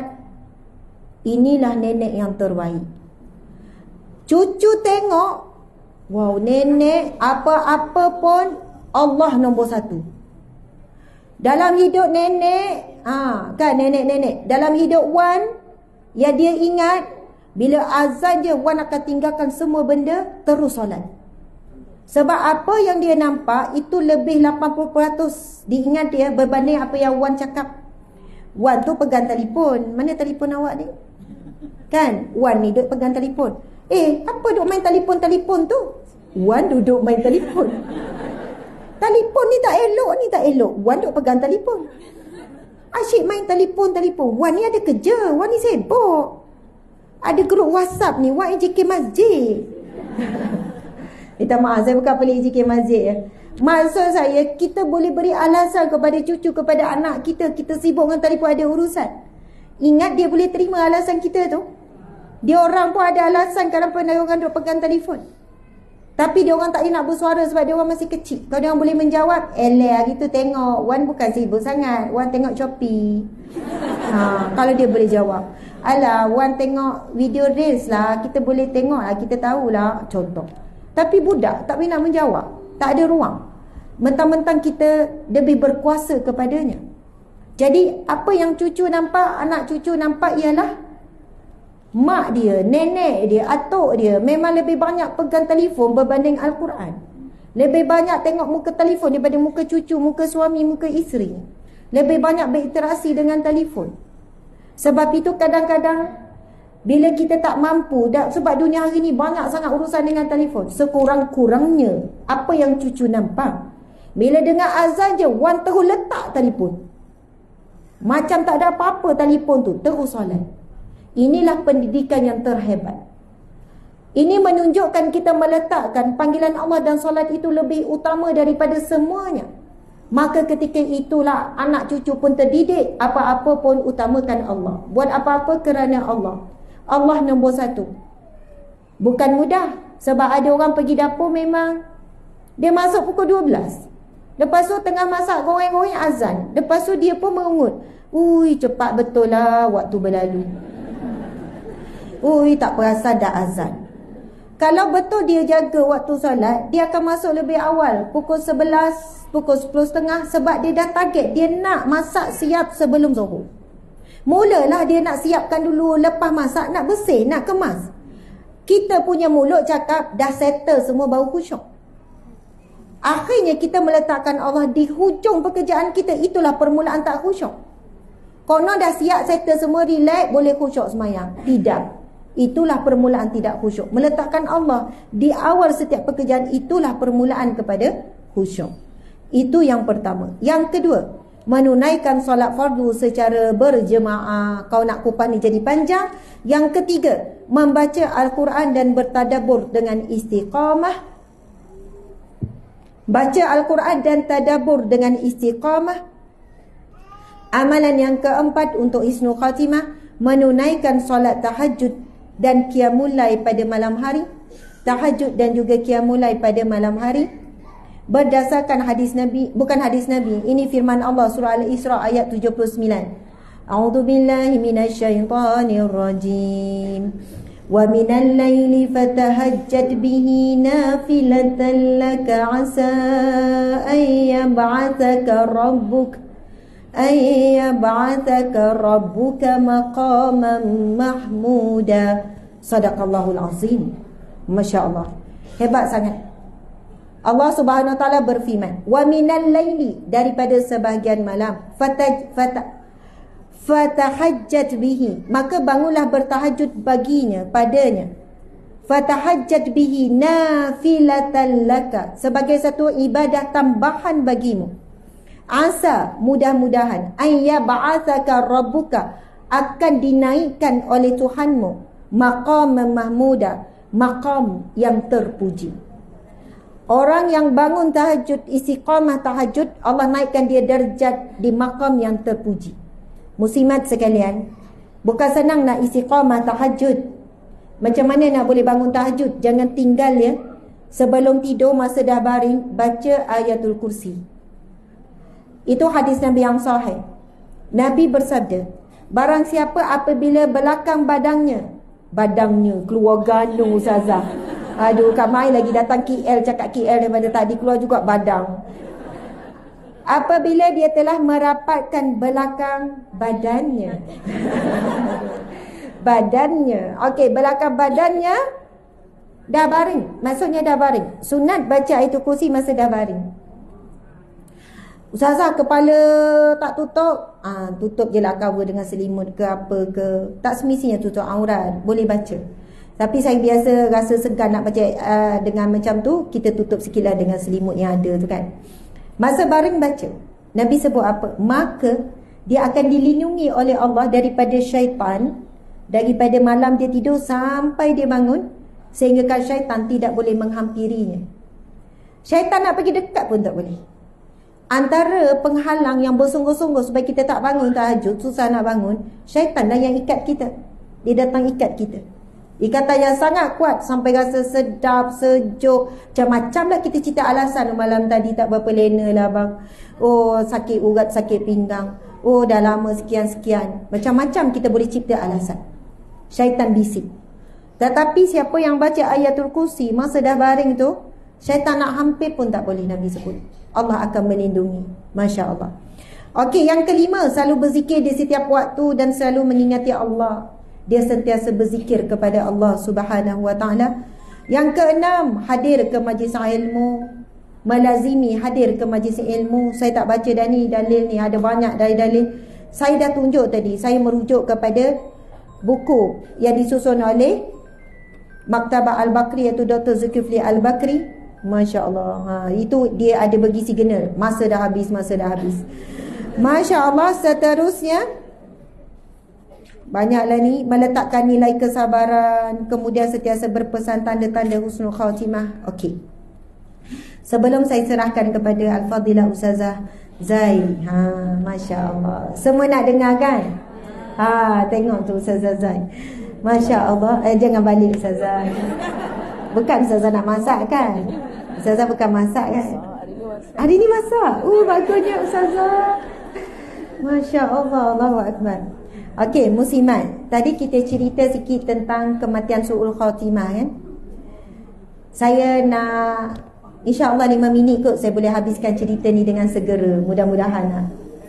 Kisah kematian yang husnul khatimah disaksikan ahli keluarga, isteri ataupun anak. Bagaimana si ayah ni boleh lafaz la ilaha illallah Muhammadur Rasulullah dengan sempurna dan melafazkan nafas akhirnya. Okey. Kisah ini adalah berkaitan dengan arwah ayah kawan saya. Saya pernah cerita juga tentang bagaimana situasi keadaan arwah ayah saya pergi dalam bulan Ramadan, 10 Ramadan, malam Jumaat. Okey, tapi kali ini saya nak cerita arwah ayah kawan saya yang saya pergi masa saat di apa ni solat sampai ni. Masya Allah, arwah ni sebelum dia meninggal, berapa hari dia sempat dia koma. Doktor kata memang koma lah, dia tak sedar. Dia koma 1 hari saja, dia koma dalam keadaan tak sedar. Tetapi ketika dia koma, dia boleh selawat kepada Nabi tanpa henti 24 jam. Dan dia rakam video tu dan dia tunjuk pada saya. Saya pun terkejut tengok video tu. Saat dia rakam masa arwah ayah dia tu dalam keadaan koma tu, dia selawat macam ni. Macam dia bergerak, Allahumma salli.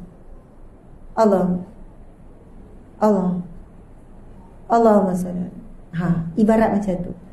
Sampai doktor panggil ahli keluarga, macam mana ayah kamu ni, tanya isteri, suami kamu ni, saya tak tahu macam mana. Dia sebenarnya kalau ikut mesin semua ni, dia tak sedar. Dan dia tak boleh dengar pun. Dan cakap pun dia tak bagi respon. Tapi dia tak berhenti selawat kepada Nabi. Luar biasa kan? Tak berhenti selawat pada Nabi. Sampailah sedar, anak isteri tanya. Bila dah sedar, dah boleh bercakap, dah okey, dah stabil, anak tanya. Kawan saya tanya. Dia panggil Wak ke? Ataupun Baba. Dia panggil Baba. Baba tak adalah nampak selalu selawat, tapi masa koma selawat. Sebab bukan dilihat arwah ayah ni macam duduk pegang tasbih, duduk selawat sentiasa setiap hari. Sampai anak-anak ni boleh buat gurau, dia kata, Baba selawat lah, masa koma selawat, sekarang tak selawat. Macam tu. Tetapi rupanya bila diketahui ayah ni setiap hari lebih kurang dalam 4,000 kali selawat pada Nabi. Cuma selawatnya itu tidak diperasan, dilihat. Dia bangun malam tahajud, dia selawat. Okey. Yang saya nak cerita bagaimana saat dia nak pergi, dia minta dia dimandikan, dibersihkan dan dipakai bedak satu badan dan diletakkan minyak wangi. Dan dia boleh dengan tenang, seolahnya tak dilihat dalam keadaan dia sakarat ke, sakit ternat ke, sedang berpeluh-peluh menggelupur ke, macam tu. Dia minta dengan isterinya pergi ambil air zam-zam. Dia rasa nak minum air zam-zam. Maksudnya boleh bercakap. Dan jarak bilik tu ke dapur bukanlah jauh, rumah macam dekat saja. Maksudnya mungkin dalam 1-2 minit bila datang nak beri minum air, dah tak ada, tapi ada anak sebelah menyaksikan bagaimana ayah pergi dengan ucap la ilaha illallah Muhammadur Rasulullah dalam keadaan yang sangat tenang. Kemudian seolahnya pergi dalam keadaan yang kita nampak seperti tak sakit, tapi tetap pasti sakaratul maut akan ada rasa sakitnya. Lepas tu saya daripada surau, on the way lepas solat jenazah, saya jalan kaki nak ke rumahnya. Saya singgah ada satu kedai sebab saya bawa anak-anak juga. Ada nak beli sesuatu. Kedai tu kedai non-Muslim, Cina, kedai Cina. Orang Cina ni kata, awak datang untuk Wak tu ya. Dia puji Wak tu, itu orang baik tu. Orang susah cari dia tu. Orang apa-apa. Cerita tentang kebaikan arwahnya. Sampailah bila sampai ke rumah, saya duduk satu bilik dengan isteri, dengan anak-anaknya. saya tanya, apa amalan arwah ni? Dan saya melihat wajah arwah, mula-mula saya tengok, saya tak jam. Saya kata, ni arwah awak ke ni? Betul ke ni? Macam saya sebab putih, bersih dan senyum yang sangat indah. Sebab kulitnya bukan putih bersih begitu, tetapi bila meninggal putih bersih dengan senyum yang sangat indah, saya jadi tertanya, apa amalan arwah ni? Lepas tu dalam bilik tu ada isteri arwah dan ada besan arwah. Ada besan arwah. Besan ni pun cerita, Ustazah, kalau Ustazah nak tahu, arwah ni seorang suami yang sangat menghargai dan sayang isterinya. Saya kata, macam mana cerita? Macam mana dia buat? Dia ni puji isteri, besan. Saya ni tengok depan saya ni besan cerita. Suami ni kalau puji isteri ni, oh, mak kamu masak sedap, masakan mak kamu paling sedap. Masa satu ketika dulu kami pernah berjalan ke Jepun ke China. Besan sama besan berjalan. Masa tu saya punya besan ni tak lalu makan. Tak boleh nak pergi makanan Jepun ataupun Cina, tak lalu makan. Tahu tak apa yang arwah ni buat? Arwah ni pergi masuk tumpang dapur restoran Muslim, Cina Muslim ataupun Jepun Muslim. Minta kebenaran untuk dia masak untuk isteri dia. Ui, luar biasa kan? Kalau kami makan kedai makan, sedap macam mana pun, contohlah saya puji, sedaplah ikan siakap 3 rasa ni. Arwah ni terus cakap, sedap lagi. Contoh isteri tu nama Hamidah, sedap lagi Hamidah masak. Hamidah masak lagi sedap. Asyik puji isteri, gembirakan hati isteri. Ini ada modal lah nak cerita kat suami masing-masing kan? Ui, nanti part ni, minit ni nak suruh suami dengar ni. Okey. Gembirakan hati isteri, keluarga. Dia jenis yang macam tu. Masa saya pergi ke rumahnya, masa arwah ni hidup, dia suka masak, dia suka beri makan. Seminggu sekali dia akan bagi makan kepada jiran-jiran, masak banyak-banyak, orang datang makan, suka beri makan. Kemudian yang kedua, diceritakan oleh, bukan isteri cerita ni, orang keliling duk cerita kat saya, yang saya macam, indahnya kematian ni. Ada yang cerita, dia kata, Ustazah, orang kampung ni kalau nak berhutang, datang berhutang dengan awak. Saya kata, kenapa? Duit dia banyak? Tak, duit dia tak banyak. Tengok rumah dia biasa. Kalau Ustazah datang, Ustazah akan nampak ada orang parking motor, kereta keliling rumah. Orang pajak. Dia tak nak. Ada orang berhutang ribu ni untuk anak sekolah ni, untuk anak masuk universiti. Tapi orang kampung, dia tinggalkan motor sebagai janji. Faham tak? Tapi buat kata, tak payah tinggal motor, kereta, tak apa, hutang. Memudahkan orang yang kesusahan. Suka beri makan dan suka gembirakan. Tuan-puan sekalian, ini penutup daripada saya. Betul-betul penutup. Nabi SAW ditanya 2 soalan. Ya Rasulullah, siapakah orang yang paling dicintai oleh Allah? Ini hadis yang sahih. Siapakah orang yang paling dicintai oleh Allah? Dan apakah amalan yang dicintai oleh Allah? 2 soalan Nabi ditanya. Lalu Nabi jawab soalan yang pertama. Orang yang paling dicintai oleh Allah adalah orang yang paling banyak memberi manfaat kepada orang lain. Jangan nampak, oh Ustazah dengan Ustazah Zai, untunglah banyak beri manfaat. Tidak. Hadis ini untuk semua, bukan untuk golongan tertentu. Kalau kita jadi ibu, jadi nenek, paling bermanfaat kepada cucu, kepada anak-anak, kepada suami, pada adik-beradik, kepada jiran, kepada orang terdekat. Nabi jawab, orang yang paling dicintai oleh Allah adalah orang yang paling banyak beri manfaat kepada orang keliling. Tak apalah orang tak hargai apa yang dia buat, dia tetap beri manfaat tanpa mengharapkan balasan. Dan Nabi jawab 4 ciri ataupun 4 amalan yang dicintai oleh Allah. Amalan yang pertama, kamu memberi makan kepada orang lain. Amalan yang kedua, kamu menggembirakan hati orang lain. Amalan yang ketiga, kamu melunaskan hutang orang lain. Amalan yang keempat, kamu memudahkan urusan-urusan orang yang dalam kesusahan. Dan mereka cerita orang yang berhutang-hutang sampai masa tak boleh bayar, awak akan halalkan macam tu je. Ini masuk membayarkan hutang bagi orang lain. Ataupun kita lihat suami kita berhutang, dia tak mampu bayar hutang, kita tolong bayar. Dan 5 ni nak cerita, kebetulan hari tu pagi tu pagi tu saya baca hadis ini dalam kitab Riyadhus Shalihin. Masa itulah saya dapat khabar kematian. Saya pergi terus ke Melaka, rumah kawan saya ni, nak sempat mandi jenazah, bukan mandi jenazah, solat jenazah ni. Dan selepas saya dengar kisah akhlak peribadi arwah ni yang dapat kematian yang luar biasa, yang waktu koma pun salawat boleh ucap kalimah la ilaha illallah ni, saya bila dengar semua cerita-cerita orang sekeliling, saya kata tak pelik. Dalam hadis Nabi tu, kelima-lima yang Nabi sebut itu ada pada arwah Wak ini. Umur dia lebih kurang awal 60 lebih. Subhanallah, tuan-puan, muslimin, muslimat. Kita rasa remeh gembirakan hati orang. Tidak, itu amal yang dicintai oleh Allah. Kita membantu meringankan apa semua boleh jadi. Apa yang kita buat hari-hari itulah yang memberikan kita husnul khatimah. Nabi SAW bersabda, "Man kana akhiru kalamihi la ilaha illallah dakhala jannah." Siapa yang akhir kalimahnya la ilaha illallah, pasti dijamin akan masuk syurga. Amin ya rabbal alamin. Terima kasih, mudah-mudahan mendapat manfaat dan kebaikan. Dan saya sendiri ingin mendengar walaupun sepatah 2000 kata daripada Ustazah Zai. Masya Allah, silakan. Ya, betul. Betul, dekat nak Zuhur Ustazah.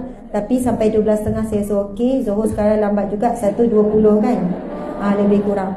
Jadi sebab rugi sangat. Apa sajalah Ustazah secara umum, Masya Allah.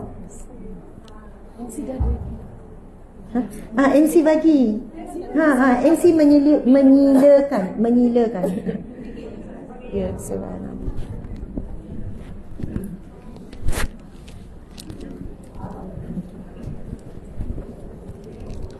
Subhanallah, Allahumma salli ala Sayyidina Muhammad.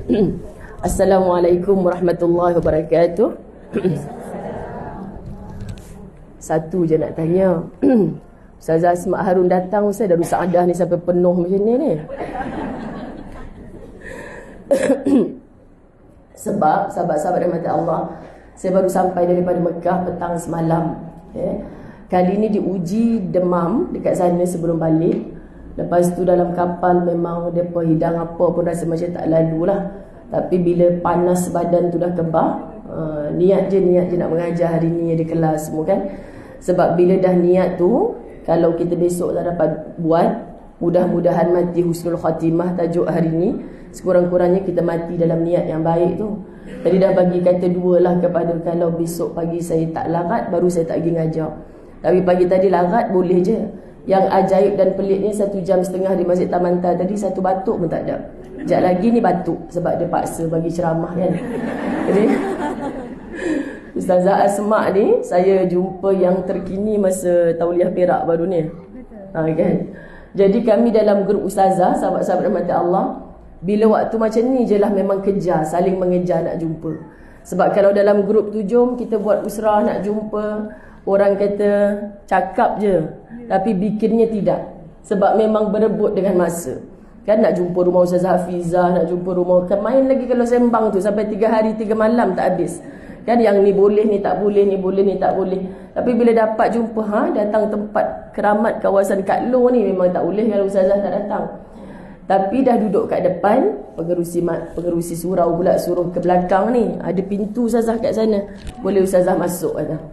Sahabat-sahabat dirahmati Allah, saya tak niat pun nak mengganggu ke apa, minta maaf. Jadi tahniah, inilah kehadiran yang saya kira kalau belum direnovate belah sana tu, confirm pecah surau ni. Untuk pengetahuan Ustazah, surau ni baru siap. Kan baru siap yang sebelah sana tu. Tapi bila saya mengajar belah sana tu langsung tak pernah guna. Saya pun tak tahu kenapa. Sebab pokcik-pokcik takut nak masuk, mereka duduk mop lantai je kat luar bila Ustazah mengajar. Mudah-mudahan lepas ni mereka masuk belajar pula lah. Sebab kesan daripada hari ni, amin. Okay. Yang kedua, bila kata nak mendengar sedikit, tajuk yang diberikan ni subhanallah, saya kira sama macam yang saya cerita di Tamantar pagi tadi dalam satu kuliah hadis. Lepas khatam Quran, kita sambung kuliah yang mana 3 perkara Nabi sebut, sahabat-sahabat rahmat Allah, tentang semua kita ni akan mati, pasti akan mati. Tapi syarah daripada hadis tersebut, yang tak akan dimakan tanah, tak akan menjadi makanan ulat-ulat tanah. Maknanya takkan hancur, jasad ni takkan hancur. Kita nak kematian yang macam tu kan? Sebab husnul khatimah akan terhasil mati yang macam tidur sahaja. Macam Ustazah baru balik ziarah Nabi Muhammad SAW di bumi Madinah, di bawah Qubatul Hadra. Bila kita berada di situ, saya pernah sekali dengan Ustazah Hafizah dan Ustazah Asni ketika itu bawa 2 bas orang buta dan orang tuli ke Madinah. Jadi dia kata macam ni, agak sini ni tempat apa sebenarnya Ustazah? Kenapa rasa meremang bulu roma, rasa nak nangis, pelik, kenapa? Jadi Ustazah Hasni jawab macam ni, mungkin sebab mata awak tak nampak, telinga awak tak dengar, tapi sebenarnya awak ditunggu oleh Nabi SAW. Nabi tunggu. Jadi bila Nabi tunggu, rasa macam meremang bulu roma. Dia kata Nabi ni sebenarnya hidup. Kita cemburu bila mendengar kematian, tapi menghidupkan jiwa orang lain. Betul kan? Jadi orang buta, orang tuli punya rasa tu. Jadi orang yang matanya boleh melihat, telinganya boleh mendengar, datang boleh bercampur, boleh berseronok-seronok, boleh berselfie-selfie dekat bumi Madinah ni pelik. Jadi maksudnya muslimat dirahmati Allah, kematian yang macam mana lagi yang kita nak cemburui selain daripada setelah mati tu jasadnya tak hancur. Dalam syarah hadis yang saya baca pagi tadi tu, kecuali al-anbiya, maknanya semuanya akan hancur. Golongan para nabi jasadnya tak hancur. Jadi saya tanya makcik-makcik Tamanta tadi, ada yang sambung ke sini lagi. Jealous saya, dia pun penat dah dekat Tamanta tadi. Tapi bila saya kata saya nak pergi Darus Saadah, ada Ustazah Asma, dia pun ikut juga ni, walaupun duduk kat luar sana. Jadi sahabat-sahabat dirahmati Allah, golongan al-anbiya.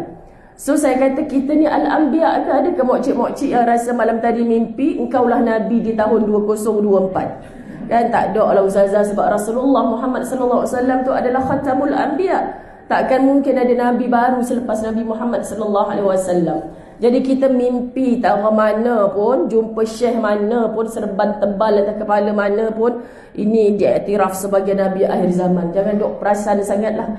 Kita bukan golongan tu. Tapi para nabi jasadnya tak hancur, tak dimakan tanah. Maka kita bukan, sebab kita bukan al-anbiya, betul kan? Macam mana lagi nak selamatkan diri aku ni daripada hancur dimakan tanah, dimakan ulat-ulat ni, sebab aku bukan para nabi. Kedua, muslimat dirahmati Allah, itulah dia golongan asyuhada, orang yang mati syahid. Pun belum confirm lagi. Ustazah, antara ciri syahid macam mana ya Ustazah? Orang duk tanya kita, syahid besar ke syahid kecil? Syahid besar ke syahid kecil? Sibuk tanya. Sebab kalau tak besar pun dapat kecil pun tak apalah. Kan anak menantu saya mati dalam keadaan bersalin, syahid besar ke syahid kecil? Kenapa cik asyik sibuk? Dia tanya, sempat tak baca Fatihah pada menantu ni? Tak sempat lagi Ustazah, syahid besar ke syahid kecil? Sibuk tu je lah sahabat rahmat Allah. Jadi jawapannya nak cerita, itu semua Allah yang pilih. Sebab kita kalau cerita tentang para syahid di bumi Gaza sekarang ni kan, sahabat-sahabat dirahmati Allah, kita akan cakap macam mana untungnya lah mereka sedang berlari-lari dalam syurga Allah. Betul dah.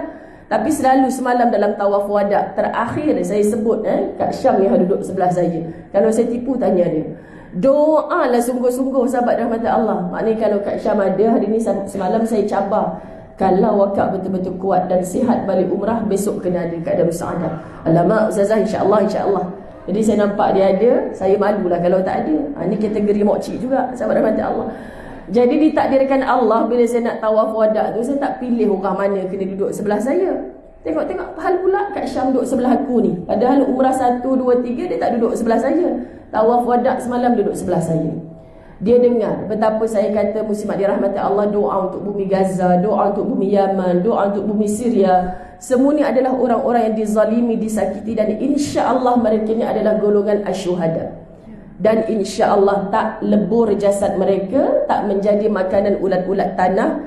Tetapi yang kita kata mokcik-mokcik ni, saya nak pergi Gaza Ustazah, tapi itulah kapal terbang tak ada. Kemain lagi, pagi tadi saya cerita dekat Masjid Tamanta, duduk dekat dapur seorang-seorang, suami tak balik masjid lagi, muslimat dengar sudu jatuh satu. Oh, pocot mak kau meletup habis kan. Sudu jatuh je pun dah menggigil macam-macam. Konon nak pergi Gaza sangat. Agak-agaknya layak ke tidak kita ni sebagai asyuhada? Jadi kita cuma mengharap doa kita untuk para syuhada itu, insya-Allah mereka ni syurga mudah-mudahan, amin. mereka cari kita nanti dalam syurga. Siapa? Orang yang gigih mendoakan, orang yang tak pernah berhenti mendoakannya, orang yang nak sangat, wahai Allah, tolonglah kami ni hanya ada senjata bernama doa. Kami kesian kat saudara-saudara kami. Kami tak mampu dan nak buat apa dah ya Allah. Jadi kalau mereka dalam syurga nanti, mereka cari siapa tukang-tukang doa paling setia. Ini yang kita nak. Jadi mudah-mudahan insya-Allah berkat doa kita yang tak pernah putus. Kita bukan syuhada sebagai orang yang mati nanti, tapi para syuhada itu mencari kita. Amin ya rabbal alamin. Subhanallah. Al-Anbiya tadi kita bukan, Al-Syuhada kita bukan. Yang ketiganya, sahabat dirahmati Allah, Al-Awliya. Disebut dalam syarah hadis tersebut, yang tak akan dimakan oleh cacing-cacing tanah, tak akan hancur jasadnya di alam kubur nanti. Hasil kematian husnul khatimah adalah siapa? Golongan Al-Awliya, para wali Allah. Jadi kita kalau sebut para wali Allah ni, kita kata apa? Oh, lalu atas air tak tenggelam kan? Orang duk tusuk dengan pedang. Tak lut pula. Ustazah Asma ni hebat sungguh. Wali Allah ni. Sebab kita duk cucuk dia langsung tak tembus badan kan. Wali Allah. Tu je yang kita faham dulu kini selamanya. Tu masalah. Sedangkan Quran ceritakan tentang Al-Awliya. Siapa wali-wali Allah adalah para kekasih Allah. Siapa kekasih Allah? Yang benar-benar beriman dan bertakwa kepada Allah. Siapa kekasih Allah? Yang bila diuji hanya sabar dalam hidupnya. Jadi sahabat dirahmati Allah, mungkin Al-Anbiya kita bukan, Asy-Syuhada kita bukan, tapi mudah-mudahan kita ke syurga Allah. Jenazah kita ni di alam barzakh nanti tidak menjadi makanan cacing-cacing, ulat-ulat tanah, tidak hancur. Sebab semuanya akan hancur, tinggal sebesar biji sawi, itulah dia tulang sulbi. Yang Allah boleh tiupkan roh, hidupkan semula sebiji macam kita ada sekarang ni. Tinggal lagi kita terkejut sendiri. Pasal apa mata aku buta ke akhirat ni ya Allah? Pasal apa kaki aku tempang ya Allah? Pasal apa lidah aku terjelir keluar ni ya Allah? Hidup semula. Kan macam tak logik, tapi Quran cerita. Sahabat-sahabat dirahmati Allah, kita rebut golongan Al-Awliya. Macam mana Al-Awliya menjadi kekasih Allah? Ramai para alim ulama share, sebut, cerita dengan kita. Ujian yang Allah beri dalam hidup itulah kan, yang orang lain kalau datang jumpa kita, aku kalau dapat laki kaki pukul macam kau memang aku tinggal. Ustazah Asma pun kata, silalah tinggal dengan setia kalau suami kita kaki pukul. Ada dengar tak dia cakap? Dia pun cakap tadi, kalau saya tinggal je lagi macam tu. Sekian dimaklumkan. Faham ya muslimah? Tapi perempuan tadi tu tak pernah mendoakan kejahatan. Sebab tu Allah pilih dia yang bersuamikan lelaki macam tu. Saya pun pernah cerita dulu petang ni saya nak pergi masjid Bukit Antarabangsa. Elok je suami datang dengan pisau ni kejar dekat masjid. Budak ni lari dalam bilik kuliah. Dia lari, suami dia ni kejar dekat dalam tempat solat.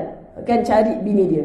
Rupanya bini dia nampak orang-orang perempuan datang kat bilik kuliah. Ada apa ni makcik?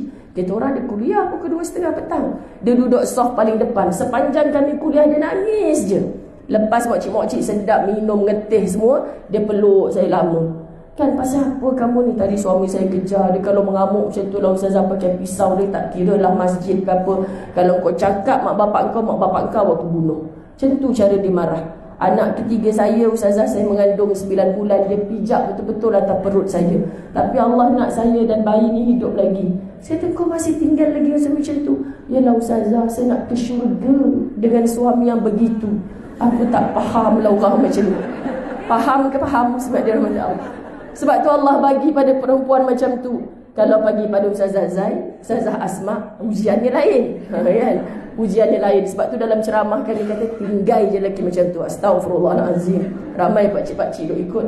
Sahabat-sahabat rahmat Allah. Sebab Allah uji kita, Allah nak angkat darjat menjadi Al-Awliya. Faham ya? Jadi bukan diceritakan kepada semua khalayak satu dunia tahu. Kita ingat semua orang akan kesian kat kita. Rupanya lagi ramai yang tepuk tangan.